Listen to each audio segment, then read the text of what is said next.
السلام علیکم ورحمۃ اللہ وبرکاتہ۔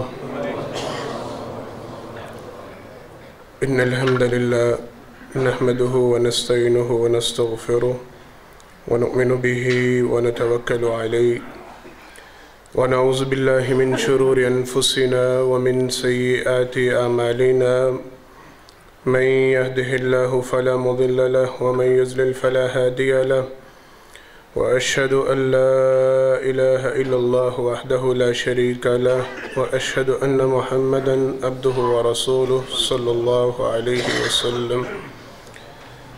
أما بعد فإن خير الحديث كتاب الله وخير الهدي هدي محمد صلى الله عليه وسلم وشر الأمور محدثاتها وكل محدثة بدعة وكل بدعة ضلالة وكل ضلالة في النار. اللهم صل على محمد وعلى آل محمد كما صليت على إبراهيم وعلى آل إبراهيم إنك حميد مجيد. اللهم بارك على محمد وعلى آل محمد كما باركت على إبراهيم وعلى آل إبراهيم إنك حميد مجيد. رب اشرح لي صدري ويسر لي أمري واحلل عقدة من لساني يفقهوا قولي. رب زدني علما. أعوذ بالله السميع العليم من الشيطان الرجيم من همزه ونفخه ونفثه. بسم الله الرحمن الرحيم. يا أيها النفس المطمئنة ارجعي إلى ربك راضية مرضية فادخلی فی عبادی وادخلی جنتی. ہر قسم کی تعریفات حمد و ثنا اللہ رب العالمین کے واسطے خاص ہیں. انگن لا تعداد بے شمار درود و سلام ہو امام الانبیاء حبیب کبریاء جناب محمد مصطفیٰ صلی اللہ علیہ وسلم کی ذات گرامی پر. حضرات محترم، گزشتہ خطبہ میں اللہ کی توفیق سے ہم نے اس حوالے سے بات کا آغاز کیا تھا کہ خوش نصیب ہیں وہ افراد جنہیں سرور کائنات صلی اللہ علیہ وسلم نے اپنی زبان رسالت سے دنیا کے اندر رہتے ہوئے بشارتیں دی ہیں، خوشخبریاں دی ہیں. آپ صلی اللہ علیہ وسلم نے ایسے اعمال کا یا ایسے خوش نصیبوں کا تذکرہ فرمایا ہے کہ جن کے اندر فلاں فلاں خوبیاں پائی جاتی ہیں، اللہ کی طرف سے ان کے لیے دنیا کے اندر ہی بشارت ہے، ان کے لیے طوبہ نامی درخت کی خوشخبری ہے، ان کے لیے اللہ کی طرف سے انعام و اکرام کی خوشخبریاں ہیں. کچھ افراد کا تذکرہ یا کچھ اعمال کا تذکرہ گزشتہ خطبہ میں کر دیا گیا تھا. آج انشاءاللہ العزیز اسی بات کو مکمل کرنا ہے. آج کے حوالے سے پہلی بات، حضرت ذر یہ بیان فرماتے ہیں مجھے کسی حدیث کے مسئلہ میں کسی معاملہ کے علم کے لیے، اور آگے وضاحت ہے، کہتے ہیں وہ موضوع پہ مسح کا معاملہ تھا. مجھے پتہ چلا کہ سرور کائنات صلی اللہ علیہ وسلم کی ایک حدیث مبارکہ حضرت صفوان بن اسال رضی اللہ تعالیٰ عنہ ان کے پاس موجود ہے. ان کے پاس کوئی روایت ہے، کوئی حدیث ہے. بڑی توجہ سے بات کو سنیے گا. کہتے ہیں میں سفر طے کر کے ان کے پاس پہنچا. میں نے حضرت صفوان کو بتلایا کہ حضرت مجھے پتہ چلا ہے آپ موضوع پہ مسح کرنے کے حوالے سے کوئی حدیث بیان کرتے ہیں، میرے پاس وہ حدیث مبارکہ نہیں، مجھے وہ حدیث سنائیے. کہتے جناب صفوان رضی اللہ تعالیٰ عنہ مجھے کہنے لگے کیا واقعتاً صرف تم یہ حدیث سننے کے لیے میرے پاس آئے ہو اور کوئی مقصد غرض غایت نہیں؟ کہنے لگے اللہ کی قسم نہیں، کوئی معاملہ نہیں، کوئی مقصد نہیں یہاں پہ آنے کا، صرف ایک حدیث مبارکہ کا علم حاصل کرنا تھا، اسی مقصد کے لیے آپ کے پاس آیا ہوں. کہتے ہیں جناب صفوان مجھے کہنے لگے الا ابشرک، میں تجھے پہلے خوشخبری نہ سناؤں؟ بشارت کی بات ہے، خوشخبری کی بات. میں پہلے تجھے خوشخبری نہ سناؤں جو میں نے نبی کریم صلی اللہ علیہ وسلم سے سنی ہے؟ کہتے ہیں میں نے کہا ضرور سنائیے. آپ صلی اللہ علیہ وسلم نے کیا بشارت دی ہے؟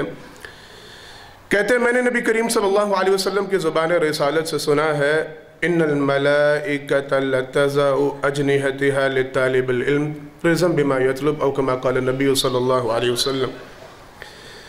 کہتے ہیں میں نے سرور کائنات صلی اللہ علیہ وسلم کی زبان رسالت سے یہ جملہ سنا ہے. آپ صلی اللہ علیہ وسلم نے فرمایا جب طالب علم کو حاصل کرنے کے لیے نکلتا ہے تو اللہ کے فرشتے اس طالب علم کو راضی کرنے کے لیے، اسے خوش کرنے کے لیے اپنے پر اس کے قدموں کے نیچے بچھاتے ہیں.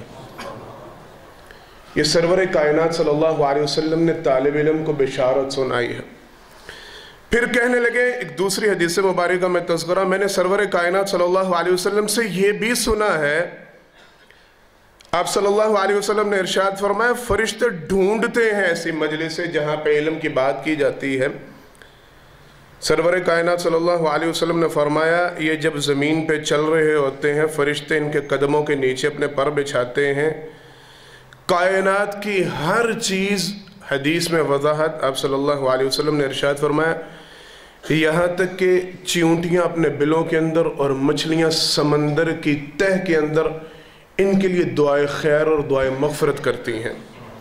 کائنات کی ہر چیز ان کے لیے دعا گو ہوتی ہے جو علم سے منسلک ہوتے ہیں، علم کو حاصل کرتے ہیں اور آگے پھیلاتے ہیں. فرمایا فرشتے ان کی مجلس کو پالیں، ان کی مجلس کو ڈھونڈ لیں تو ایک دوسرے کو آوازیں دے کے جمع کر لیتے ہیں اور ان کے ارد گرد گھیرا ڈال کے کھڑے ہو جاتے ہیں، ان کے اوپر اپنے پروں سے سایہ کرتے ہیں. آپ صلی اللہ علیہ وسلم نے فرمایا فرشتے تعداد میں اتنے ہوتے ہیں، ان کو پسند کرنے والے، ان کو چاہنے والے، کہ ان کے پروں کی تعداد ایک پر کے اوپر دوسرا پر، دوسرا فرشتہ اس کے اوپر اپنے پر. فرمایا یہاں تک کہ ان کے پروں کی تعداد آسمان کو چھونے لگتی ہے. اس قدر فرشتے ان کے لیے جمع ہوتے ہیں. سرور کائنات صلی اللہ علیہ وسلم کی ایک تیسری حدیث مبارکہ آپ صلی اللہ علیہ وسلم نے فرمایا جو علم حاصل کرنے کے لیے چلتا ہے اللہ رب العالمین اس کے لیے جنت کے رستوں کو آسان کر دیتے ہیں. وہ یوں ہی ہوتا ہے گویا وہ علم حاصل کرنے کے لیے نہیں جا رہا، وہ جنت کی راہوں پہ چل رہا ہے. یہ ساری خوشخبریاں، یہ ساری بشارتیں ان کے لیے ہیں جو دین کا علم حاصل کرتے ہیں، دین کی بات کو سمجھنے سیکھنے کے لیے وقت نکالتے ہیں، سفر طے کرتے ہیں، چل کے دین کا علم حاصل کرنے کے لیے جاتے ہیں. حضرات محترم بات کو یہیں پہ تھوڑا سا رک کے سمجھنا ہے. میں نے گزشتہ خطبہ میں بڑی اچھی طرح اس بات کی وضاحت کی تھی. ہم نے اپنے ایم، اپنے ٹارگٹ، اپنے مقصد کچھ اور بنا رکھے ہیں. اپنے بچوں کے حوالے سے میں اس بات پہ بڑا مطمئن ہوتا ہوں کہ الحمدللہ میرے بچے کی فرسٹ ڈویژن آئی ہے، بڑے اچھے نمبروں سے پاس ہوا ہے، میں نے بڑے اچھے سکول میں اس کا داخل.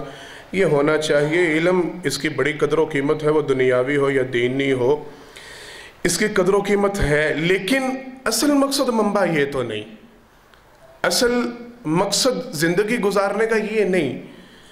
ہمارا ٹارگٹ یہ بن چکا ہے کہ اگر میں اپنی زندگی میں اپنے بچوں کو ایسے راستے پہ چلا گیا ہوں، وہ ڈاکٹر بن گیا ہے، انجینئر، الحمدللہ بننا چاہیے، ضرور بننا چاہیے، اس کی مخالفت نہیں. وہ بزنس مین بن گیا ہے، وہ چارٹرڈ اکاؤنٹنٹ بن گیا ہے، اس نے بہت زیادہ پڑھ لکھ لیا ہے، بڑی ڈگریاں ہیں اس کے پاس. لیکن دکھ اور افسوس کی بات ہے کہ میں نے ساری زندگی اسے غسل کے طریقے سکھانے کا اہتمام نہیں کیا. میرے بچے کے پاس ڈگری تو ہے لیکن وہ نہیں جانتا کہ ناپاکی سے پاک کیسے ہونا ہوتا ہے. میرا بچہ اللہ کی بارگاہ میں کھڑا ہوتا، اسے نہیں پتا ہوتا. میری نظروں کے سامنے وہ بڑا ہوا، جوان ہوا، وہ 20 25 30 سال کی عمر تک پہنچ گیا، لیکن آج تک میں اس کے لیے اس تعلیم کا اہتمام نہیں کر سکا کہ وہ اللہ کی بارگاہ میں کھڑا ہوتا ہے تو اپنے رب سے گفتگو کیا کرتا ہے، وہ نماز میں کہتا کیا ہے، وہ پڑھتا کیا ہے. اسے نہیں سلیقہ کہ اپنے رب سے مانگنا کن الفاظ کے ساتھ ہے، کیسے. میں نے کبھی اس کا اہتمام ہی نہیں. ہاں اگر اپنے طور پہ میں سوچ رہا ہوں جو ہم سب کی نفسیات اور سب کی سوچ ہے، میں یہ سمجھ رہا ہوں کہ الحمدللہ میں اسے کامیابی کے رستے پہ چلا کے جا رہا ہوں. میں نے اسے اتنا علم دے دیا ہے، ایسے سکول میں ڈال دیا ہے، ایسے کالج اور یونیورسٹی میں نے اس کا داخلہ کرایا جہاں سے وہ انشاءاللہ کامیاب ہو کے نکلے گا، کچھ بن کے آئے گا. یہی ہے نا ہمارے جملے اور یہی ہماری تقوی. وہ کچھ بن کے نکلے گا، وہ کامیاب ہو گیا ہے، اس نے اپنی زندگی کو بہترین. میں اتنا کچھ اپنے بچوں کے لیے چھوڑ کے جا رہا ہوں، یہ کچھ دے کے جا رہا ہوں کہ وہ الحمدللہ کامیاب زندگی گزار رہے ہیں. یہی ہماری سوچ. میری 24 گھنٹے کی وہی باتیں بار بار دہرانی پڑتی ہیں، اور سارا کاروبار اسی مقصد کے لیے نا کہ میں اپنے بچے کو بڑی اچھی آسائش اور سہولت والی زندگی دے کے جا رہا ہوں. یہ کامیابی ہے، یہ بشارت ہے، یہ خوشخبری ہے. اس کے لیے کوئی اعلان اللہ کی طرف سے ہو رہا ہے، یہ رسول صلی اللہ علیہ وسلم کی زبان رسالت سے اس کے لیے خوشخبریاں سنائی جا رہی ہیں کہ اس کے لیے بشارت ہے، یہ بڑی اچھی راہ پہ چل رہا ہے، فرشتے سے بڑا خوش ہیں، اللہ سے بڑا. یہ ہے معاملہ ہمارے بچوں کے لیے. کیا میں نے کبھی اپنے بچوں کے لیے اس بات کا اہتمام کیا؟ یہ بات کوئی چھوٹی بات نہیں، یہ معاملہ کوئی چھوٹا معاملہ نہیں. میں نے بڑی مرتبہ اس بات کی وضاحت کی ہے. فرشتوں کے حوالے سے ہمارے ذہن میں جو کنسپٹ ہے، ہمارا جو خیال ہے، ہمارا جو نظریہ، ہم سب جانتے ہیں. وہی بات مشہور و معروف بات ہمیں پتہ چل جائے کہ فلاں علاقے میں ایک فرشتہ اترا ہے، مجمع لگ جائے گا، سارے دیکھنے کے لیے دوڑیں گے، اللہ کی طرف سے فرشتہ آ گیا. ہمیں پتہ چلے کہ فرشتہ آیا ہے اور وہ سرعام لوگوں سے ملاقات کر رہا ہے، وہ میل ملاقات. ہم کتنے حیران پڑے، وہ فرشتہ اس کے لیے نازل ہوا. حیران کن بات ہوگی. اس کا مقام، مرتبہ، قدر و قیمت ہم جانتے ہیں. جس کے پیر کے نیچے فرشتے اپنا پر بچھائیں گے، یہ بندہ ہم سے راضی ہو جائے، یہ بندہ ہم سے خوش ہو جائے، یہ بندہ ہم سے مطمئن ہو جائے. فرشتے اس کی رضا کے لیے جس کے قدموں کے نیچے پر بچھائیں، اس کا کیا مقام، کیا قدر و منزل ہے. غور صرف اتنا ہی کرنا ہے، یہ بات میں نے یہیں پہ ختم کرنی ہے. کیا ہم اپنے بچوں کو اس راہ پہ چھوڑ کے جا رہے ہیں، کامیابی کی یہ گارنٹی دے کے جا رہے ہیں، ایسے رستے پہ چلا کے جا رہے ہیں کہ فرشتے ان کے قدموں کے نیچے اپنے پر بچھاتے ہیں؟ ان کے لیے اس طرح کی بشارتوں کا اہتمام. میں کہتا ہوں پڑھائیں، ضرور پڑھائیں. یہ ذہن نشین رکھیے گا، دین اسلام میں یہ دنیاوی پڑھائی کی بڑی قدر و قیمت ہے، لیکن اللہ کے لیے کوئی تھوڑا سا اہتمام تو کر کے جائیں.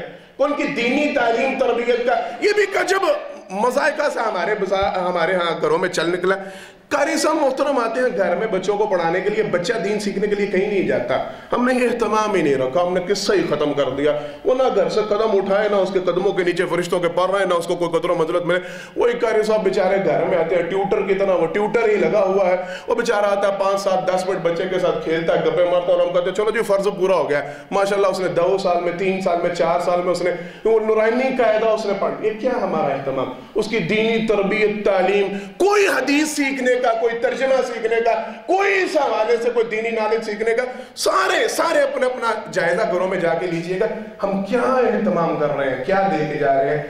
بات کرنے کا مقصد یہ ہے، آج ہی سے، ابھی ہی سے پہلے اپنے لیے یہ ٹارگٹ بنائیں. پہلے اپنے لیے بات کو سن کے انشاءاللہ، سب کے انشاءاللہ اپنی زندگی کا حصہ بنانا ہے. سب سے پہلے اپنے لیے اہتمام کریں کہ لازمی میں نے اپنے 24 گھنٹوں میں کوئی ایک وقت ایسا مقرر کرنا ہے جب میرے چلنے کا مقصد، میرے جانے کا مقصد دین کی تعلیم حاصل کرنا ہو، دین کا علم.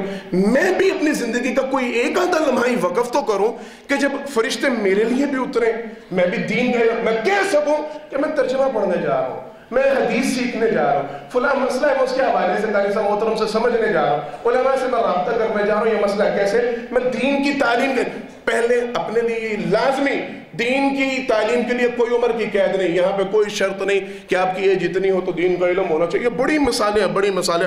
بڑے بڑے بزرگ افراد نے قرآن کریم کو آخری عمر میں حفظ کیا. بیشتر مثالیں ہیں، میں تذکرہ ان کا نہیں کرنا چاہ رہا، چھوٹے بات، مختصر وقت ہے.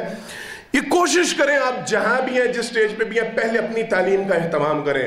دینی تعلیم، تربیت کے حوالے سے کوئی لمحہ نکالیں، کوئی وقت نکالیں کہ جو مخصوص ہو کہ میں نے یہ علم حاصل کرنے کے لیے جانا ہے، دین کو سیکھنا ہے. ایک بات اپنے بچوں کے لیے آج ہی سے یہیں بیٹھے ہوئے اپنا ذہن یہ بنا کے جائیں کہ انشاءاللہ بڑی پڑھائی انہیں پڑھائی ہے، یہ پڑھانا ہے، بڑا اونچا بنانا ہے، سب کچھ کرنا ہے، لیکن ان کے لیے بشارت کا اہتمام کر کے جانا ہے، ان کے لیے خوشخبری کا رستہ نکال کے جانا ہے. وہ ان کو ایسا بنا کے جانا ہے کہ جب وہ بھی گھر سے نکلیں تو ان کے قدموں کے نیچے بھی فرشتوں کے پر آئیں، اللہ ان سے راضی ہو. چیونٹیاں، دنیا کی ہر چیز، کائنات کا ہر جاندار ان کے لیے دعا کرے. میں نے اپنے بچوں کے لیے ایسا اہتمام کر کے جانا ہے. کریں گے سارے انشاءاللہ؟ انشاءاللہ لازمی اسے اپنی زندگی کا حصہ بنانا ہے. ایک بات. دوسرا معاملہ سرور کائنات صلی اللہ علیہ وسلم کی حدیث مبارکہ ہے. جناب ابو ہریرہ رضی اللہ تعالیٰ عنہ اس حدیث مبارکہ کے راوی ہیں. کہتے ہیں سرور کائنات صلی اللہ علیہ وسلم نے ارشاد فرمایا، من آد مریضا او زار اخا ناد اللہ فی منادہ ان تبت وتاب ممشاک وتبوأت منزلا من الجنہ او کما قال النبی صلی اللہ علیہ وسلم. فرماتے ہیں نبی کریم صلی اللہ علیہ وسلم نے تذکرہ فرمایا، پہلے تذکرہ ہوا ہے جو چلتا ہے علم حاصل کرنے کے لیے، یہ چلنے کی باتیں۔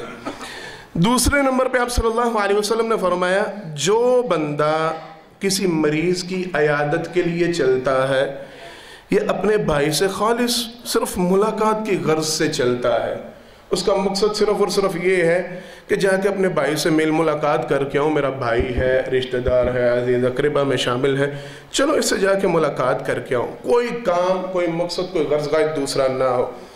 اب صلی اللہ علیہ وسلم نے فرمایا ناد اللہ فی منادن، اللہ کی طرف سے ایک فرشتہ نازل ہوتا ہے دنیا کے اندر، وہ فرشتہ اس کے لیے منادی کرتا ہے، اعلان کرتا ہے باقاعدہ طور پہ، کیا؟ ان تبت وتاب ممشاک وتبوت من الجنت منزلا، او کما قال النبی صلی اللہ علیہ وسلم۔ فرشتہ کہتا ہے تیرے لیے خوشخبری ہے، تیرے لیے بشارت ہے، اللہ نے تیرے چلنے کو مبارک قرار دے دیا ہے۔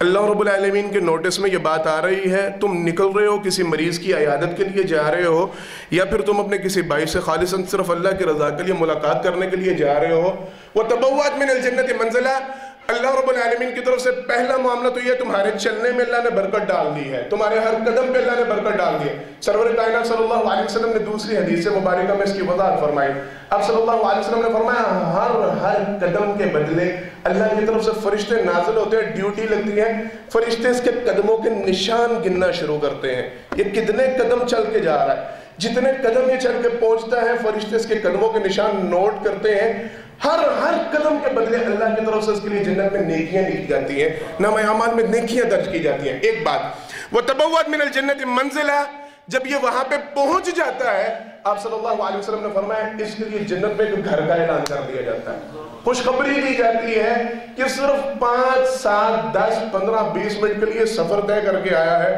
ایک تیسری حدیث مبارکہ میں بڑی پیاری وضاحت، کہتے ہیں سرور کائنات صلی اللہ علیہ وسلم کا معمول تھا، آپ صلی اللہ علیہ وسلم جب کسی سے ملاقات کرنے کے لیے جاتے، سرور کائنات صلی اللہ علیہ وسلم مریض کی عیادت کرنے کے لیے جاتے، آپ صلی اللہ علیہ وسلم رستہ تبدیل کر کے واپس آتے۔ صحابہ کرام رضوان اللہ علیہ مجمعین نے پوچھا اللہ کے پیغمبر صلی اللہ علیہ وسلم یہ کیا معاملہ ہے؟ آپ صلی اللہ علیہ وسلم نے فرمایا یہ جو بندہ مریض کی عیادت کے لیے جاتا ہے، ملاقات کے لیے جاتا ہے، وہ جس رستے سے گزرتا ہے کل اللہ کی بارگاہ میں وہ رستے اس کے ایمان کی گواہی دیں گے۔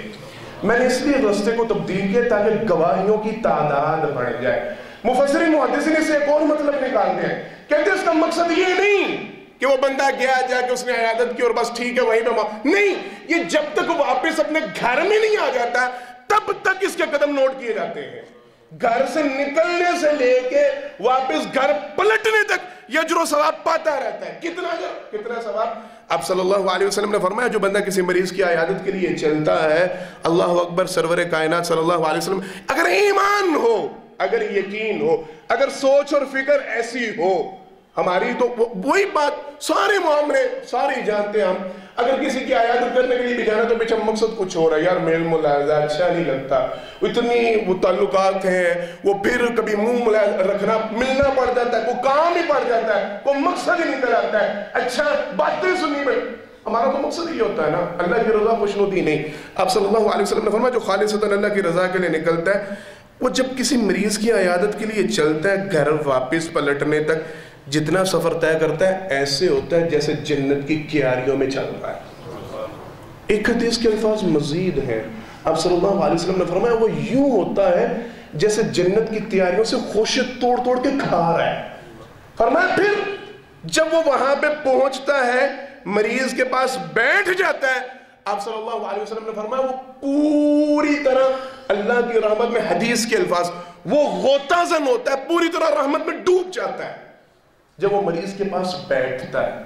یہ عیادت کا، کسی سے ملاقات کے لیے جانے کا، بغیر مقصد کے، بغیر کسی معاملے کے، بغیر کوئی اپنی سوچ اور فکر کے، خالصتاً اللہ کی رضا کے لیے جانے کا یہ مقصد، یہ محاسبہ ہم سب نے اپنا خود کرنا ہے۔ ہم یہ بشارت پاتے ہیں، ہمارے لیے فرشتے نازل ہو کے یہ خوشخبریاں سناتے ہیں، ہم کتنی مرتبہ گئے ہیں اپنے اہل و عیال میں، ذوقربہ میں، دوست رشتہ داروں میں، ہمسایوں میں، ارد گرد کوئی بیمار ہو جائے، ہمیں پتہ چل جائے، ہم ہو یار انہوں نے دسی کہ تو میں نے دستا ہے، یہی معاملہ ہوتا ہے نا، یہ ٹائم نہیں، پتہ بھی تھا بس ملاقات کے لیے وقت نہیں نکل سکا، جا نہیں سکا، وہ تو معاملہ ہی ختم ہے نا، وہ تو معاملہ ہی ختم ہے۔ معذرت کے ساتھ ہم تو بات چیت کرنا گوارا نہیں کرتے بغیر مقصد کے. کسی رشتہ دار کو, کسی عزیز اقربا کو فون کریں, ہم کریں یا ہمیں پتا ہوتا ہے کہ وہ کام پہ آئے گا یا کال آ جائے گی. یہ ہے نا ہمارا طریقہ. بات تک کرنا مناسب نہیں سمجھتے ہم کسی سے. ملنے پلانا جانا تو بڑی دور کی بات. اللہ کے لیے یہ وقت نکالیں. مجھ سے یہ بات کرتے جائیں, انشاءاللہ نکالیں گے. کوئی اللہ رحم کرے, اللہ رحم کرے, کوئی مریض ہوتا ہے علاقے میں, ہمسائیگی میں, رشتہ داروں میں, عزیز و اقربا میں, اس کی ملاقات کے لیے جائیں گے انشاءاللہ. اور دوسری بات, یہ وقت نکالا کریں عزیز و اقربا کے لیے, رشتہ داروں کے لیے, ان سے ملاقات کے لیے جایا کریں. دوست احباب سے بغیر مقصد کے, بغیر غرض و غائب کے بھی کبھی جایا کریں, بغیر یہ سوچ رکھیں کہ کوئی کام نکلوانا ہے. نہیں, کبھی ویسے بھی ملنے کے لیے جایا کریں تاکہ اللہ کی طرف سے ہمارے لیے بھی دنیا کے اندر بشارتیں ہوں. یہ دوسرا معاملہ تھا چلنے والوں کا. تیسرا معاملہ, اللہ اکبر, بات تو بڑی دفعہ ہوئی ہے, شاید اللہ ہمارے دلوں میں, اللہ سے یقین ہونا چاہیے, ایمان ہونا چاہیے, اللہ ہدایت ڈالنے والے, اللہ ہم سب کے دلوں میں یہ ہدایت ڈال دے. اللہ اکبر. سرور کائنات صلی اللہ علیہ وسلم کی حدیث مبارک, آپ صلی اللہ علیہ وسلم نے فرمایا, بشر المشائین فی الظلم الی المساجد بالنور التام یوم القیامہ. ہمارا ایک پورا خطبہ اس موضوع پہ گزر چکا ہے, اللہ ہمیں عمل کی توفیق عطا فرمائے.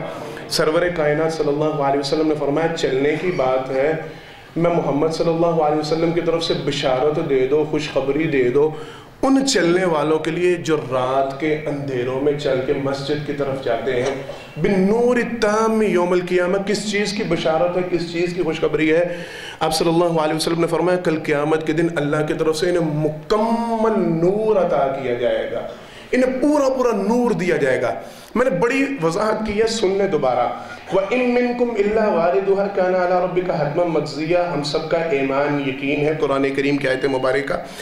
اللہ نے جنت اور جہنم بنائی. جہنم کے اوپر ایک پل ہے جسے ہم پل صراط کے نام سے جانتے ہیں. ہم سارے اس حوالے سے اچھی طرح واقف ہیں. وہ بال سے زیادہ باریک, تلوار کی دھار سے زیادہ تیز, اور پھر پل بھی ایسا کہ جس کے اوپر آنکڑے لگے ہوئے ہیں, رکاوٹیں اور شکنجے لگے ہوئے ہیں جو پکڑ کے بندے کو نیچے گراتے جائیں گے. آپ صلی اللہ علیہ وسلم نے فرمایا یہ ساری کنڈیشنز ہیں, اور عجیب معاملہ یہ, اس پل کے اوپر روشنی کوئی نہیں. اتنا باریک ترین پل ہے جس کو وَإِن مِّنكُمْ إِلَّا وَارِدُهَا. یہ ناممکن ہے. اللہ نے قرآن کریم میں یہ فیصلہ کر دیا ہے, پیغمبر ہے, ولی ہے, وہ امام ہے, وہ فلاں ہے, وہ فلاں ہے, وہ فلاں, ہر انسان کو اس کے اوپر سے گزرنا ہی گزرنا ہے. یہ ناممکن ہے کہ کوئی بندہ یہ کہ میں پل صراط سے گزرے بغیر جنت, نہیں, وہ جا ہی نہیں سکتا. اللہ نے ہر ایک کو اس پل کے اوپر سے گزارنا ہے. وہاں پہ روشنی کوئی نہیں, وہاں پہ نور کوئی نہیں, وہاں پہ اہتمام کوئی نہیں. نظری جو بال سے زیادہ باریک پل ہے, وہاں پہ ویسے ہی اندھیرا ہو, وہ نظر آ سکتا ہے, پتہ ہی نہیں چلنا. اور کیا ہوگا نتیجہ؟ جس کے لیے وہاں پہ روشنی نہ ہوئی, جب اس کو نظر نہیں آئے گا تو وہ کہاں گرے گا؟ جہنم میں, جہنم کے گھڑے میں جائے گا. آپ صلی اللہ علیہ وسلم نے فرمایا, میں محمد صلی اللہ علیہ وسلم کی طرف سے بشارت دے دو, خوشخبری دے دو, جن کو اللہ نے یہ توفیق دی ہے وہ رات کے اندھیروں میں اٹھ کے مسجد کی طرف چل کے جاتے ہیں. سرور کائنات صلی اللہ علیہ وسلم نے فرمایا, یہ آج اندھیرے میں چل رہے ہیں, کل قیامت کے دن ان کے لیے اندھیرا نہیں ہوگا, اللہ ان کے لیے مکمل نور عطا فرمائے. کیا جب یہ چل رہے ہوں گے, اس کے اوپر سے گزر رہے ہوں گے, ان کے لیے مکمل روشن کر دیا جائے گا اس پل کو. آپ صلی اللہ علیہ وسلم نے فرمایا, پھر جس کے لیے روشن کر دیا گیا, فرمایا وہ بجلی کی تیزی سے گزرے گا. جس طرح بجلی کا کڑکا ہوتا ہے, ایک دم ایسے پلک جھپکنے میں وہ آتا ہے اور واپس نظر میں نہیں آتا. فرمایا جن کے لیے پھر یہ نور ہوگا, وہ اس تیزی کے ساتھ گزر جائیں گے کہ پتہ نہیں چلے گا کب پل صراط کو کراس کر گئے. ان کے لیے نور. کن کے لیے؟ جو رات کے اندھیروں میں اٹھ کے مسجد طرف. کون سی رات؟ یہ دو نمازیں, بعض مفسرین کہتے ہیں اس سے مراد عشاء کی نماز اور فجر کی نماز, دونوں راتیں, یہ دونوں نمازیں اندھیرے کی, رات کی نماز. ایک بات. دوسری بات, بڑی وضاحت ہم نے کی تھی, بڑی بات بتلائی تھی. سرور کائنات صلی اللہ علیہ وسلم نے واضح الفاظ میں بشارت, خوشخبری. جو بندہ آپ صلی اللہ علیہ وسلم نے فرمایا 2 ٹھنڈی نمازیں پڑھتا ہے, اسے جنت کی بشارت دے دو. کون سی؟ فجر اور عصر کی نماز. فرمایا اس کے لیے جنت کی بشارت. آپ صلی اللہ علیہ وسلم نے یہ ساری باتیں ہم کر چکے ہیں. فرمایا اللہ کے فرشتے حاضر ہوتے ہیں فجر کی نماز میں بھی, عصر کی نماز میں بھی. جو بندہ ان نمازوں میں حاضر ہوتا ہے, فرشتے ان کی گواہیاں لکھتے ہیں. اللہ کے پاس جا کے گواہی نوٹ کرواتے. اللہ خود سوال کرتے ہیں کس حالت میں چھوڑ کے آئے میرے بندوں کو. آپ صلی اللہ علیہ وسلم نے فرمایا اللہ زیادہ جانتے ہیں. صرف فرشتوں پہ اللہ فخر کرنے کے لیے, خوش ہونے کے لیے اللہ پوچھتے ہیں کس حالت میں تھے میرے بندے. وہ کہتے ہیں اللہ جب گئے تھے تب بھی نماز میں تھے, جب آئے وہ تب بھی نماز ہی پڑھ رہے ہیں, وہ تو تیری عبادت میں لگے رہتے ہیں. اللہ کہتے ہیں پھر لکھ دو میں ان سے راضی ہو گیا, میں نے ان کے لیے جنت کا اعلان کر دیا ہے. یہ خوشخبریاں ہیں, بشارتیں ہیں. یہ محاسبہ ہم نے اپنا خود کرنا ہے. صحابہ کرام رضوان اللہ علیہ مجمعین تصویر کا دوسرا رخ دکھلایا کرتے تھے, کہتے تھے ہم سمجھ جاتے تھے. سرور کائنات صلی اللہ علیہ وسلم نے فرمایا تھا منافق 2 نمازوں میں حاضر نہیں ہوتا, 2 نمازیں منافق سے چھوٹ جاتی ہیں. عشاء کی نماز اور فجر کی نماز میں منافق بندہ آپ کو مسجد میں نظر نہیں آئے گا. جو نظر آئے اس کے ایمان کی گواہی دو کہ یہ بندہ مومن ہے جو فجر اور عشاء پڑھنے مسجد میں آئے. ہماری عشاء دکان کو تالا لگاتے, دفتر کو بند کرتے, فیکٹری کے کام کو سمیٹتے, گھر واپس سامان لے کے جاتے, او ہو عشاء تے رہ ہی گئی. ایسے ہی ہے نا, عشاء تے پڑھی نہیں, بس وہ دفتر بند کرنے کا کلوزنگ ہوتی ہے نا, وہ ٹائم نہیں ملتا. فجر رات کو 2 بجے تک تو جاگنا ہے, 1 بجے تک تو جاگنا ہے. فجر کس نے پڑھنی ہے, کہاں پہ پڑھنی ہے؟ ہاں جنت ملنی چاہیے, بشارت ملنی چاہیے, وہ نور ہونا چاہیے, وہ سارے معاملے ہونے. کہاں سے بنیں گے؟ کردار ہے, طریقہ ہے. میں بڑی دفعہ قاری صاحب محترم سے یہ گواہی دلوا چکا ہوں. مجمع حاضر ہے ماشاءاللہ, مسجد فل ہے, اوپر افراد جا رہے ہیں, لیکن یہ فجر ٹائم کہاں پہ جاتے ہیں, کہاں پہ ہوتے اپنے اپنے علاقوں میں. مسجدیں آباد ہیں, جا کے کبھی خود اللہ اگر توفیق دے آپ کو جانے کی تو دیکھیے گا کہاں پہ جاتے ہیں سارے مسلمان, کہاں پہ جاتے ہیں سارے. انہیں نہیں چاہیے نور, انہیں نہیں چاہیے بشارت, انہیں نہیں چاہیے وہ. ان کے لیے بشارت ہے, ان کے لیے خوشخبری ہے جو رات کے اندھیرے میں اٹھ کے مسجد کی طرف جاتے ہیں. کریں گے یہ معاملہ انشاءاللہ؟ ہاتھ اٹھائیں سارے انشاءاللہ. کل صبح سے فجر کی نماز باقاعدگی سے مسجد میں, آپ صلی اللہ علیہ وسلم سے نور کی بشارت لینی ہے, جنت میں جانا ہے انشاءاللہ. اللہ ہم سب کو عمل کی توفیق عطا فرمائے. اگلا معاملہ سرور کائنات صلی اللہ علیہ وسلم کی حدیث مبارکہ بشارت ہے. آپ صلی اللہ علیہ وسلم نے فرمایا طوبی لمن وجد فی صحیفته استغفارا کثیرا. اللہ اکبر. فرمایا نبی کریم صلی اللہ علیہ وسلم نے اس بندے کو ابھی خوشخبری سنا دو, اس بندے کو ابھی بشارت سنا دو جس کو کل اللہ رب العالمین نے اس کا نامہ اعمال اس کے دائیں ہاتھ میں تھمایا, اس نے اپنا نامہ اعمال کھولا, اس کے اندر جگہ جگہ بکثرت استغفار نکلی. فرمایا اس کو ابھی بشارت سنا دو. جس بندے کو اللہ استغفار کی توفیق دے دے, اپنے گناہوں کی معافی مانگنے کی توفیق دے دیں, اپنے گناہوں پہ نادم ہونے کی توفیق دے دیں, اپنے گناہوں پر رجوع کرنے کی توفیق دے دیں, ان کو چھوڑنے کی توفیق, شرمندہ ہونے کی توفیق دے دیں. آپ صلی اللہ علیہ وسلم نے فرمایا جس کو یہ توفیق مل گئی میں محمد صلی اللہ علیہ وسلم کی طرف سے, اسے آج ہی بشارت دے دو. اس کے لیے آج ہی وہ جنت میں طوبیٰ درخت کی بشارت ہے جو اپنے نامہ اعمال میں استغفار کثیرہ کثرت کے ساتھ اپنے گناہوں کی معافی پائے گا. یہ چیپٹر یہ بھی بڑا لمبا ہے استغفار کے حوالے سے, صرف 2-4 باتیں اس حوالے سے میں بڑی دفعہ وضاحت کر چکا ہوں. اللہ کے لیے سب سے پہلے اپنے گناہوں پہ نادم ہونا سیکھیں, اپنی غلطیوں کا اعتراف کرنا سیکھیں, اپنی برائی کو, اپنے گناہ کو, اپنی غلطی کو ماننا سیکھیں. ہم میں سے کثرت, مجھ سمیت ہم میں سے کثرت ایسی ہے, ہم اپنے گناہ پہ ڈٹ جاتے ہیں, ہم اپنے گناہ پہ اڑ جاتے ہیں. ہمیں پتہ بھی ہوتا ہے مجھ سے بات غلط ہو گئی تھی, مجھ سے معاملہ غلط ہو گیا تھا, مجھ سے الفاظ غلط استعمال ہو گئے تھے, میرا کردار اچھا نہیں تھا, میری گفتگو اچھی نہیں تھی, میرا ہاتھ غلط اٹھا, میں نے غلط طریقے سے مال کھا لیا, میں نے فراڈ کر دیا, میں نے دھوکہ, مجھ سے ہو گئی غلطی. ہم مانتے ہی نہیں, ہم تسلیم ہی نہیں کرتے. اینجی ہوتا ہے, اودا نہیں پتا تینوں, انہیں کی کتا سے, تو میں کیوں نہ کروں, وہ سارے اینجی کر دیں, وہ چل رہے ہیں, اور چلے بس یہ کردار رہا ہمارا. غلطی گناہ تسلیم کرتے اللہ معاف. آپ چھوٹی سی سٹیج سے لے کے بڑے گناہ تک چلے جائیں, نماز کے حوالے سے کسی کو کہہ کے دیکھ لیں, اپنے نامہ اعمال میں داڑھی کے حوالے سے, لباس کے حوالے سے, بات چیت کے حوالے سے, گالی گلوچ کے حوالے سے, اخلاقیات کے حوالے سے, ماں باپ کے ساتھ حسن سلوک کے کوئی چیپٹر اٹھا کے دیکھ لیں, کسی سے بات تو کر کے دیکھیں, کسی کو سمجھا کے تو دیکھیں, اور دوسروں کو سمجھا, اپنے گریبان میں ذرا نظر ڈال کے تو دیکھیں. کتنی دفعہ زندگی میں مجھے احساس ہوتا ہے 24 گھنٹے میں, یار نہیں وہاں پہ غلط تھا, باقی میں ہی غلط تھا, نہیں غلطی مجھ سے ہوئی ہے, نہیں معاملہ مجھ سے بگڑا, نہیں مجھے ایسا نہیں, یہ تو بات ہی نہیں نا, مان نہیں تسلیم. جو بندہ تسلیم نہیں کرتا, جو بندہ مانتا نہیں, وہ استغفار کرے گا, وہ توبہ کرے گا, یو ٹرن لے گا, اپنی غلطی سے اڑا ڈٹا ڈٹائی, نہیں بس قرآن کریم میں آپ صلی اللہ علیہ وسلم نے وضاحت حدیث مبارکہ میں فرمایا اللہ کی طرف سے یہ اعلان ہے توبہ ان کی قبول ہوتی ہے، توبہ ان کی جو سب سے پہلی بات تسلیم کرتے ہیں، اپنے گناہ غلطی کو مانتے ہیں، یہ جانتے ہیں ربنا ظلمنا انفسنا وان لم تغفر لنا، یہ پہلی شرط ہے، یہ پہلی بندہ مانے تو صحیح میں نے ظلم کیا، مجھ سے غلطی ہوئی ہے. دعا یہ سکھلائی گئی تھی نا، پہلے اعتراف، ہم وہیں پہ نہیں آتے، ماننا کہاں پہ. جب اعتراف آپ کرنا شروع کر دیں گے پھر انشاءاللہ اللہ استغفار کی توفیق بھی دیتے ہیں. بندے کو اپنی غلطی کا احساس ہو جائے، نادم ہو شرمندہ ہو، پھر بندہ معافی کا رستہ بھی ڈھونڈ لیتا ہے. پھر بندہ، وہ انسانوں میں بھی ہم کرتے ہیں نا، جب اپنی غلطی کہ یار چل کوئی رضامندی دی، کوئی صورت کوئی منانے کی، یار باقی مجھ سے غلط. اللہ کے ساتھ یہ معاملہ اختیار کیا کریں. پہلی بات اللہ کے لیے 24 گھنٹے میں نا کچھ 5 منٹ صرف مخصوص کر لیں. میں بار بار دہراتا رہوں گا تاکہ شاید مجھ سمیت ہم سب کی عقل میں یہ بات آ جائے. جب ٹارگٹ ہمارا آخرت ہے، اصل کامیابی، اصل ساری زندگی آخرت کی زندگی ہے، اللہ کے لیے صرف 5 منٹ 24 گھنٹوں میں یہ رکھیں. جب اپنا محاسبہ کیا کریں، آج سارے دن میں مجھ سے کیا کیا غلطیاں ہوئی ہیں، کہاں کہاں پہ میں نے ٹھوکر کھائی، کہاں کہاں میں نے اللہ کی نافرمانی کی، کہاں کہاں مجھے ایسا نہیں کرنا چاہیے تھا جہاں میں نے کیا. اس سوچ کے پھر اللہ سے معافی مانگنا شروع کر دیا کریں. یا اللہ ہو گئی غلطی، انسان ہی ہو، معاملہ بگڑ جاتا ہے، نہیں قابو رہتا، نفس پہ، زبان پہ، سارے معاملات پہ، اللہ معاف فرما. آپ صلی اللہ علیہ وسلم نے فرمایا جس بندے کے نامہ اعمال میں یہ معافی نکل آئے، فرمایا اس کے لیے آج ہی بشارت. کیا بشارت؟ إِلَّا مَن تَابَ وَآمَنَ وَعَمِلَ عَمَلًا صَالِحًا فَأُولَٰئِكَ يُبَدِّلُ اللَّهُ السَّيِّئَاتِهِمْ حَسَنَاتٍ. اس بندے کے لیے بشارت یہ ہے جو گناہوں پہ معافی مانگتا رہتا ہے، اللہ سے توبہ استغفار کرتا رہتا ہے. کل قیامت کے دن اللہ اس کو پاس بلائیں گے. حدیث تذکرہ آپ صلی اللہ علیہ وسلم نے فرمایا اللہ پردے پھر کیسے رکھیں گے، یہ محبت کے انداز اللہ ہم سب کو عطا فرمائے. آپ صلی اللہ علیہ وسلم نے فرمایا اللہ اس کو اپنی رحمت کی چادر میں ڈھانپ لیں گے.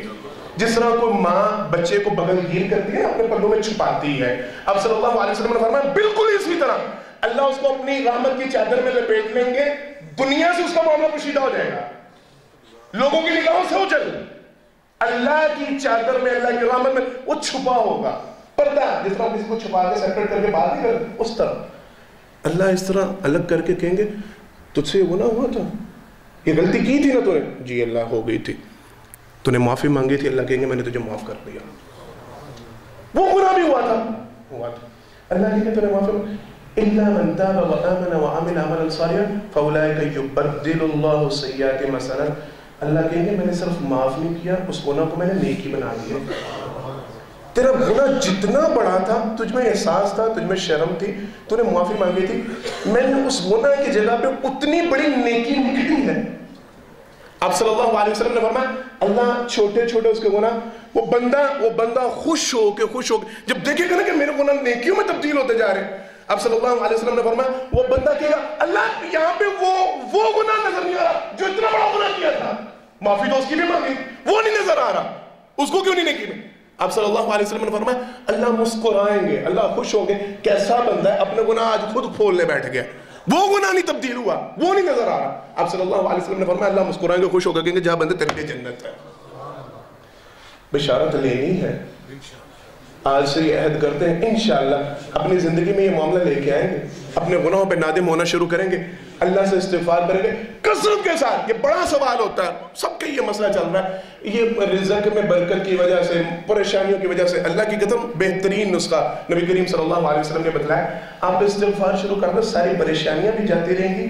اللہ کی طرف سے ہر قسم کی نعمت. میں قرآن کریم کی آیت مبارکہ وہ لمبی ہے، اس میں تذکرہ ہے، وہ جو استغفار کرتے ہیں اللہ فرماتے ہیں ہم ان کو پھر مال دیتے ہیں، اولاد دیتے ہیں، بارش دیتے ہیں، وہ سارا معاملہ.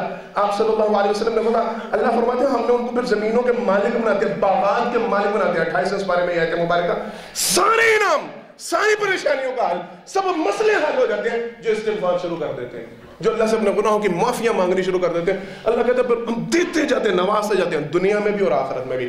آج سے یاد کرتے ہیں انشاءاللہ اللہ سے اپنے گناہوں کی معافی مانگا کریں گے. اس کو اپنی زندگی کا حصہ بنانا ہے، اس کو اپنا شیڈول بنانا ہے، معمول بنانا ہے. جب بھی جہاں بھی چلتے پھرتے اللہ سے استغفار کیا کریں. اگلا معاملہ سرور کائنات صلی اللہ علیہ وسلم کی حدیث مبارکہ جناب عبداللہ بن بصر رضی اللہ تعالیٰ راوی ہیں، کہتے ہیں نبی کریم صلی اللہ علیہ وسلم نے فرمایا طوبى لمن شغل عیبہ عن عیوب الناس او کما قال النبی صلی اللہ علیہ وسلم. اسی سے تھوڑا سا ریلیٹڈ ہے یہ بھی معاملہ، میں اسی لیے ساتھ تذکرہ کر رہا ہوں سرور کائنات صلی اللہ علیہ وسلم نے فرمایا اس بندے کے لیے بھی خوشخبری ہے، اس بندے کے لیے بھی بشارت ہے جو بندہ لوگوں کے عیبوں کی طرف متوجہ نہیں ہو پاتا اپنے عیبوں کی وجہ سے۔ کیا مطلب، کیا معاملہ؟ وہ جب بھی کسی پہ انگلی اٹھاتا ہے اس کو نظر آتا ہے کہ 4 انگلیاں تو میری طرف اٹھ رہی ہیں۔ جب بھی کسی کے عیبوں میں جھانکنے کی کوشش کرتا ہے، فرمایا وہ مصروف ہی نہیں ہو پاتا، اس کو اپنے عیبوں کی فکر اس طرف جانے ہی نہیں دیتی۔ کسی کی بات آتی ہے، کسی کا گناہ سامنے آتا ہے، اس کو اپنا گناہ یاد آ جاتا ہے، اور یار اس کے حوالے سے کیا بات کروں، میں خود کیا ہوں، میں اس کے اوپر انگلی اٹھانے لگا ہوں، اس کو طنز کرنے لگا ہوں، اسے تانا دینے لگا ہوں، اسے تشنیع کرنے لگا ہوں، اس کے حوالے سے بات کرنے لگا ہوں، اس کو نشر کرنے لگا ہوں، اس کو لوگوں میں سنانے لگا ہوں کہ اس میں یہ عیب نکلا ہے، اس میں یہ برائی نکلی ہے، وہ ایسا نکلا ہے، وہ ویسا نکلا ہے۔ یہ بات کرنے سے پہلے اس کے دماغ میں خود اپنا گناہ سامنے آ جاتا ہے کہ میں کیا تھا، میرے اپنا کردار کیا ہے، میرے اپنے اعمال کیا ہے، مجھے یہ حق بنتا ہے کہ میں لوگوں کے اعمال کا تذکرہ کرتا ہوں۔ میرا اپنا کردار اس قابل ہے، میری اپنی کنڈیشن ایسی صاف ستھری ہے، میں ایسا ہوں کہ میں آپ صلی اللہ علیہ وسلم نے فرمایا ایسے بندے کے لیے بشارت ہے، ایسے بندے کے لیے خوشخبری ہے جو لوگوں کے عیبوں کے اوپر سے پردے نہیں اٹھاتا، جو لوگوں میں انگلیاں نہیں اٹھاتا، جس کو ضرورت ہی نہیں محسوس ہوتی، وہ جہاں بھی دیکھتا ہے، وہ جہاں بھی، وہ اقبال کیا کہتے ہیں نا، پڑی جب اپنے گناہوں پہ نظر تو نگاہ میں کوئی دوسرا برا نہ رہا۔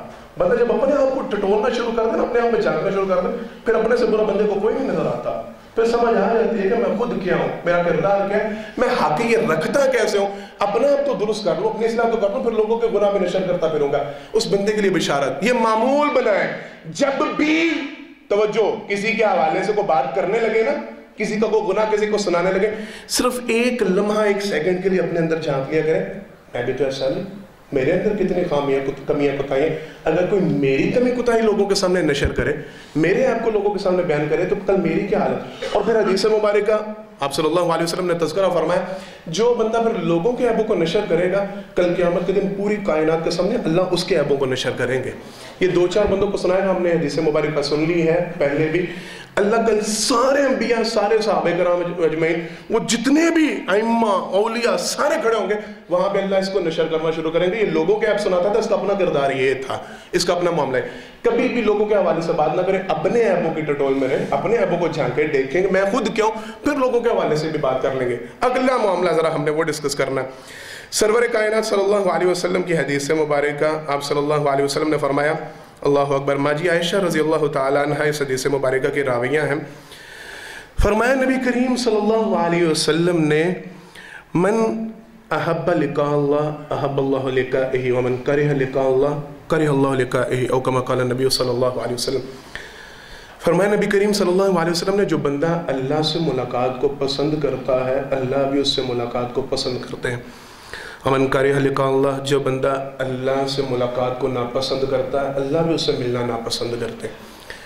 ماں جی کہتی ہے اللہ کے پیغمبر صلی اللہ علیہ وسلم، بڑی توجہ سے یہ بات سننی ہے، کہتی ہے اللہ کے پیغمبر صلی اللہ علیہ وسلم، اس سے مراد موت ہے؟ اللہ سے ملاقات کے لیے تو مرنا ضروری ہے نا، اس سے مراد آپ کی موت ہے کہ جو بندہ موت کو پسند کرتا ہے تو اللہ اس کو پسند کرتے ہیں، جو نہیں پسند کرتا اللہ اس کو نہیں پسند کرتے؟ آپ صلی اللہ علیہ وسلم نے فرمایا نہیں۔ ماں جی کہنے لگی اللہ کے پیغمبر صلی اللہ علیہ وسلم، اگر تو موت مقصد ہوتی تو پھر تو ہر بندے ہی موت سے نفرت کرتا، کوئی بھی مرنا پسند نہیں کرتا، کیا ہے معاملہ؟ توجہ، آپ صلی اللہ علیہ وسلم نے فرمایا نہیں، اس سے مراد یہ موت نہیں، اس سے مراد یہ ہے وہ بندہ جس کو اللہ نے مرتے وقت ابشروا بالجنہ، یا ایک حدیث مبارکہ ابشروا برضا اللہ، وہ بندہ جسے مرتے وقت اللہ کی رضا کی خوشخبری سنا دی جائے، اس کی موت کا وقت آئے، آخری لمحہ آئے۔ آیت مبارکہ میں نے پڑھی ہے، یا ایہا النفس المطمئنہ ارجعی الی ربک راضیۃ مرضیہ فادخلی فی عبادی وادخلی جنتی۔ اللہ ہم سب کو ایسا بنائے، اللہ ہم سب کا آخری وقت ایسا لائے۔ آپ صلی اللہ علیہ وسلم نے فرمایا یہ معاملہ اس بندے کا ہے جب اس کا آخری وقت آتا ہے، فرشتے اس کی جان کو نکالنے کے لیے آتے ہیں، فرمایا اسی وقت، ابھی وہ مرا نہیں، ابھی موت نہیں آئی، ابھی دنیا سے گیا نہیں، یہ فرشتوں کو اپنی آنکھوں سے دیکھتا ہے۔ حدیث مبارکہ وہ لمبا چیپٹر ہے، پھر کبھی انشاءاللہ تفصیلاً اس حوالے سے بھی گفتگو کریں گے۔ فرشتے آتے ہیں، یہ اسی وقت جان جاتا ہے یہ جہنم کے فرشتے آئے ہیں یا جنت کے فرشتے آئے ہیں، مجھے لینے کون آئے؟ وہ آتے ہیں اس کی جان نکالنے سے پہلے اسے مطمئن کرتے ہیں، خوشخبری سناتے ہیں، یا ایھا النفس المطمئنہ ارجعی الی ربک راضیۃ مرضیہ فادخلی فی عبادی وادخلی جنتی۔ اے بندے تیرے لیے اللہ کی طرف سے بشارت ہے، خوشخبری ہے، اللہ تجھ سے راضی ہو گئے ہیں، مالک نے تجھے اپنی ملاقات کے لیے بلایا، فادخلی فی عبادی وادخلی جنتی۔ اللہ بلا رہے ہیں، اللہ تجھ سے ملاقات چاہ رہے ہیں، اللہ کہتے ہیں آجا ارجعی الی ربک راضیۃ مرضیہ، چل اس رب کی طرف چلے جو رب تجھ سے راضی ہو چکا ہے۔ اللہ تجھے بلا رہے ہیں، اللہ تجھے راضی کرنا چاہتے ہیں، فادخلی فی عبادی وادخلی جنتی، آجا میرے بندوں میں شامل ہو جا، آجا میری جنتوں میں آجا۔ آپ صلی اللہ علیہ وسلم نے فرمایا یہ مرتے وقت اس بندے کو اللہ کی طرف سے بشارت دی جاتی ہے۔ اللہ ہم سب کا آخری وقت ایسا بنائے، ہم سب کے ساتھ آخری لمحہ اللہ ایسا لائے۔ آپ صلی اللہ علیہ وسلم نے فرمایا جب بندے کو خوشخبری سنا دی جاتی ہے، بندے کو بتلا دیا جاتا ہے کہ تیرے لیے تیرا رب راضی ہو گیا، اللہ کی طرف سے دنیا کے اندر ہی تجھے بشارتیں ملنی شروع ہو گئی ہیں، جنت کے فرشتے تیرے لیے آ گئے ہیں، وہ بندہ پھر اللہ سے ملاقات کو بڑا پسند کرتا ہے، اسے جلدی ہوتی ہے۔ حدیث مبارکہ میں جنازے کا بھی تذکرہ نا، وہ پھر کہتا ہے اپنے رشتہ داروں سے، لوگ اس کی آواز کو نہیں سن پاتے، اب صلی اللہ علیہ وسلم نے فرمایا سننے تو بے ہوش ہو جائے، وہ چیختا ہے جلدی کرو مجھے میرے رب کی طرف لے کے چلو۔ آپ صلی اللہ علیہ وسلم نے فرمایا وہ بندہ پھر جب اپنے رب سے ملاقات کو پسند کر رہا ہوتا ہے، اللہ بھی بڑا راضی ہوتے ہیں، خوش ہوتے ہیں، انتظار میں ہوتے ہیں کہ کب میرا بندہ میرے پاس پہنچے، میں اس سے ملاقات کروں۔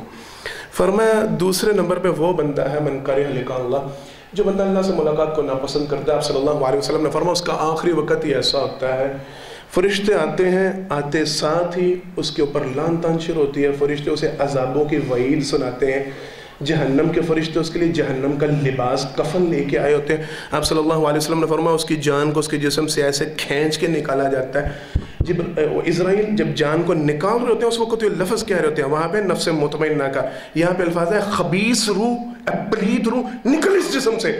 آپ صلی اللہ علیہ وسلم نے فرمایا جس طرح کسی اونی سوتی کپڑے کو کانٹوں کی ٹہنی کے اوپر رکھ کے کھینچا جائے تو تار ہو جاتا ہے کپڑا، آپ صلی اللہ علیہ وسلم نے فرمایا اس طرح اس کے جسم سے اس کی روح کھینچ کے نکالی جاتی ہے، رشتہ ٹوٹتا ہے، جسم بری طرح زخمی ہوتا ہے، تڑپتا ہے وہ بندہ۔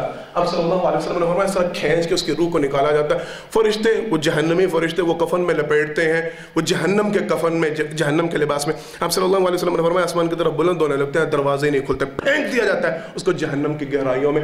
یہ بندہ ڈر رہا ہوتا ہے، گھبرا رہا ہوتا ہے، اللہ سے ملاقات کو ناپسند کر رہا ہوتا ہے۔ آپ صلی اللہ علیہ وسلم نے فرمایا اللہ بھی ایسے بندے سے ملنا پسند نہیں کرتے، اس کا ٹھکانہ جہنم۔ اللہ ہم میں سے کسی کے ساتھ ایسا معاملہ نہ فرمائے۔ یہ بات تو میں نے سنا دی ہے، لیکن یہ معاملہ ویسے نہیں بننا، یہ کام ایسے نہیں ہونا کہ ہم اپنی زندگی جس طرح مرضی گزارتے رہیں، جس مرضی انداز میں گزارتے رہیں اور آخری معاملہ ہمارا اچھا ہو جائے، یہ ایسے ممکن نہیں۔ آج ہی سے انشاءاللہ ارادہ کریں اپنی زندگی کو ہم اس طرح کا بنائیں گے کہ آخری وقت میں بشارت ملے انشاءاللہ۔ ہر وقت، ہر لمحہ، ہر سوچ یہ رکھا کریں لازماً اپنے دماغ میں، دل میں، میں جو عمل کر رہا ہوں کیا کل قیامت کے دن جب مجھے اللہ کے حضور پیش ہونا پڑے گا، میرا آخری وقت آئے گا، اس عمل کی بنیاد پہ مجھے بشارت ملے گی یا مجھے اللہ کی طرف سے عذاب کی وعید ملے گی؟ میں زندگی جس طرح گزار رہا ہوں، میرے 24 گھنٹے جس طرح گزر رہے ہیں، میرا آخری وقت اچھا ہوگا یا برا ہوگا؟ میں اپنے زندگی کا کتنا لمحہ اللہ کی عبادت میں، اللہ کے دین میں، اللہ کی رضا میں گزار رہا ہوں، اور کتنے لمحات، کتنے اوقات میرے اللہ کی نافرمانی میں گزرے؟ اگر خدا نہ خواستہ کسی لمحہ مجھے موت آ جائے، میرا آخری وقت آ جائے، میں ایسی کنڈیشن میں ہوں، میں ایسے حال میں ہوں، میرا کردار، میرے اعمال ایسے ہیں کہ مجھے بشارت سنائی جائے کہ بھائی تیرے لیے خوشخبری ہے، بڑی اچھی زندگی گزار گئی ہے، لائکس ملتے ہیں میری زندگی میں، مجھے لائکس مل سکتے ہیں اللہ کی طرف سے، فرشتوں کی طرف سے۔ میرا معاملہ کہا جا سکتا ہے کہ ہاں بس ٹھیک ہے، اچھا بنتا ہے، آ جا تو اللہ کی طرف سے تیرے لیے۔ یہ اپنا محاسبہ آج کریں تاکہ کل جب اللہ کی طرف سے ہو تو ہم وہاں پہ سرخرو ہو سکے۔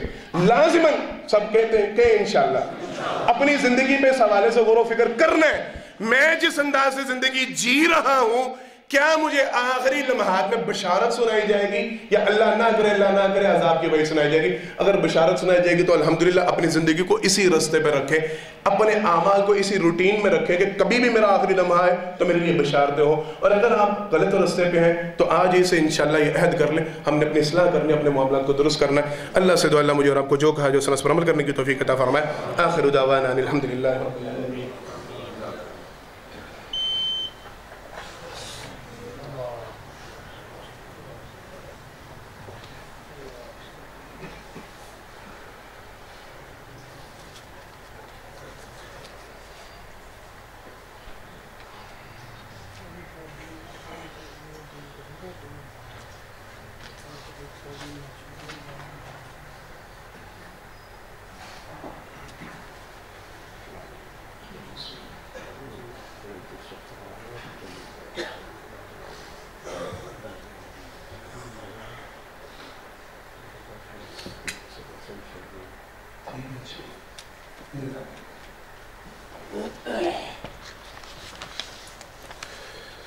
إن الحمد لله نحمده ونستعينه ونستغفره ونؤمن به ونتوكل عليه ونعوذ بالله من شرور أنفسنا ومن سيئات أعمالنا من يهده الله فلا مضل له ومن يضلل فلا هادي له وأشهد أن لا إله إلا الله وحده لا شريك له وأشهد أن محمدا عبده ورسوله صلی اللہ علیہ وسلم.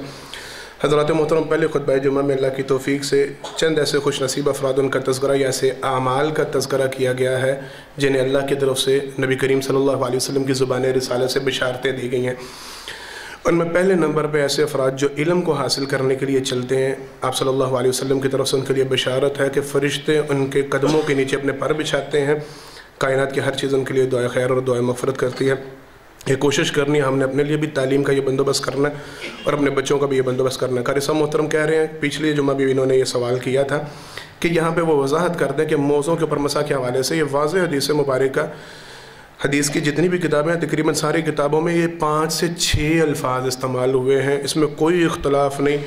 موزین کا لفظ، نالین کا لفظ، خفین کا لفظ، جربین کے لفظ، یہ سارے الفاظ احادیث مبارکہ میں آئے ہیں.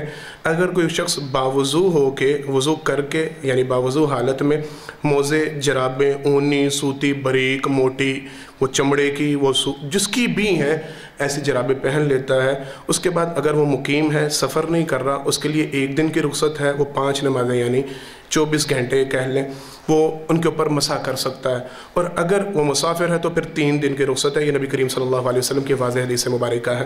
یہ مسئلہ بیچ میں پوچھا گیا تھا تو اس کی وضاحت ہو گئی ہے، مسح کرنا جائز ہے. ایک بات. دوسری بات، جو بندہ کسی مریض کی عیادت کے لیے، کسی سے ملاقات کے لیے جاتا ہے، اس کے لیے آپ صلی اللہ علیہ وسلم کی طرف سے بشارت ہے. تیسرے نمبر پہ جو آپ صلی اللہ علیہ وسلم نے فرمایا، کسی سے ملاقات کے لیے اگر کوئی بندہ جاتا ہے یا مریض کی عیادت کے لیے اگر کوئی جاتا ہے. اور تیسرے نمبر پہ آپ صلی اللہ علیہ وسلم نے فرمایا، جو بندے رات کے وقت اٹھ کے نماز کو ادا کرنے کے لیے، عشاء کی نماز ہو یا فجر کی نماز ہو، اندھیرے کی نماز پڑھنے کے لیے مسجد کی طرف جاتے ہیں، ان کے لیے کل قیامت کے دن پورے نور کی آپ صلی اللہ علیہ وسلم نے خوشخبری دی ہے.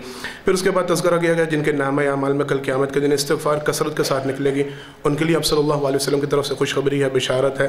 جو لوگوں کے ابو سے پردہ اٹھانے سے پہلے اپنے ابو کے حوالے سے فکر مند ہو جاتے ہیں، اپنے ابو پر نظر ڈالتے ہیں، آپ صلی اللہ علیہ وسلم کی طرف سے ان کے لیے بشارت ہے. اور جن بندوں کا آخری وقت اچھا آئے گا، ان کا خاتمہ بالخیر ہوگا، آپ صلی اللہ علیہ وسلم نے ان کے لیے خوشخبری کا تذکرہ فرمایا. کوشش کریں یہ سارے اعمال اپنی زندگی میں لانے کے، کوشش کریں، اپنا ٹارگٹ بنائیں، اپنا مقصد بنائیں کہ جب ہم نے آخرت بہتر بنانی ہے تو پھر انشاءاللہ آخرت کی خوشخبری ہم نے حاصل کرنی ہے. یہ چند ایک اعلانات ہیں. ایک ساتھی نے اپنے عزیز کی بیماری ہے، ان کی وہ صحت یابی کے لیے دعا کی درخواست کی. دعا کریں جتنے بھی بیمار ہیں، اللہ سارے بیماروں کو مکمل شفا کاملہ عطا فرمائے. ہماری مسجد کے نماز شیخ نہید اختر، وہ گزشتہ دن انتقال کر گئے، ان کی مغفرت کی دعا کریں. ملک مستنصر صاحب ماڈل ٹاؤن والے بڑے پیارے ہمارے ساتھی ہیں، ان کی والدہ پچھلے دن انتقال کر گئی، ان کے لیے دعا کریں. اللہ رب العالمین ان کی مغفرت فرمائے، ان کے درجات کو بلند فرمائے. جتنے مسلمان فوت ہو چکے ہیں، اللہ سب کی مغفرت فرمائے، سب کی قبروں کو جنت کا باغیچہ بنائے. یہ ایک اعلان ہے ہمارے محترم حاجی عبدالرشید صاحب، انہوں نے اپنی فیکٹری کے اندر یہ وہ نہر کے، کون سی نہر ہے جی؟ موترا نہر کے اوپر، وہاں پہ الحمدللہ بڑی خوبصورت مسجد ماشاءاللہ انہوں نے بنائی ہے. اس کا افتتاح ہے اگلے جمعہ انشاءاللہ. قاری سہیب احمد میر محمدی صاحب وہ افتتاحی خطبہ ارشاد فرمائیں گے. جو ساتھی وہاں پہ پہنچ سکے وہ لازماً شریک ہوں. دعا کریں اللہ رب العالمین ہمارے حالوں پہ رحم فرمائے. جو بارش کی کمی کا معاملہ ہمیں دیکھنے کو مل رہا ہے، اب اس کے نتائج نکلنا شروع ہیں، سبزیوں کی مہنگائی، پھر بیماریوں کی کثرت، یہ سارے معاملات. لیکن افسوس، صد افسوس، ہمارے اعمال میں ابھی بھی کوئی تبدیلی نہیں آ رہی. اجتماعی طور پہ بھی، انفرادی طور پہ بھی ہم یہ سارے معاملات سے گزر رہے ہیں. اللہ ہم سب کو ہدایت کی توفیق عطا فرمائے. ہم اپنا ابھی بھی محاسبہ کرنے کے لیے تیار نہیں ہو رہے اپنے گناہوں کی طرف. کوئی ایسی سرگرمی نظر نہیں آ رہی، کوئی ایسی ایکٹیویٹی نظر نہیں آ رہی، کوئی ایسا معاملہ نظر نہیں آ رہا کہ اجتماعی طور پہ سارے کہیں جمع ہو کے یہ اللہ سے التجا کریں، دعا کریں کہ جی واقعتاً ہم گناہ گار ہیں، ہمارے گناہوں کا یہ نتیجہ نکل رہا ہے کہ ہم پر بارش نہیں برس رہی، قحط سالی کا سامنا، بیماریوں کا سامنا کرنا پڑ رہا ہے. اللہ کے لیے ہر فرد اللہ سے اپنے گناہوں کی معافی مانگے، اللہ کے سامنے گڑ گڑائے، روئے، اکیلے میں اللہ کے سامنے یہ کوشش کرے اپنے گناہوں سے معافی معافی مانگا کہ اللہ اگر ہماری وجہ سے یہ معاملہ ٹلا ہوا ہے تو اللہ ہم پر اپنی رحمتوں کی بارش، اپنی رحمتوں کی برکھا برسا۔ اللہ ہم سب کے ساتھ رحم و کرم والا معاملہ فرمائے۔ اللہ ہمارے ملک پاکستان پر رحم فرمائے۔ اس ملک کے اندر جتنے دشمن ہیں اس ملک کے مسلمانوں کے خلاف ہیں، اللہ اگر ان کے نصیبے میں ہدایت ہے انہیں ہدایت عطا فرمائے، اگر نہیں ہدایت تو اللہ انہیں نیست و نابود فرمائے۔ پوری کائنات میں اللہ اپنے مسلمان بندوں کی حفاظت فرمائے، سارے مسلمانوں کے ساری نیک خواہشات نیک تمنا اللہ پوری فرمائے۔ الحمدللہ تعداد پہلے سے کچھ بہتر تھی، یہ کوشش کریں لازماً اذان سے پہلے مسجد میں آیا کریں اور اپنے ساتھ کسی نہ کسی ساتھی کو ضرور لے کے آیا کریں۔ بارک اللہ لنا ولکم فی القرآن العظیم ونفعنا وإیاکم بالآیات والذکر الحکیم انہ تعالی جبار کریم ملک بر الرؤوف الرحیم سبحان ربک رب العزۃ عما یصفون وسلام علی المرسلین والحمد للہ رب العالمین۔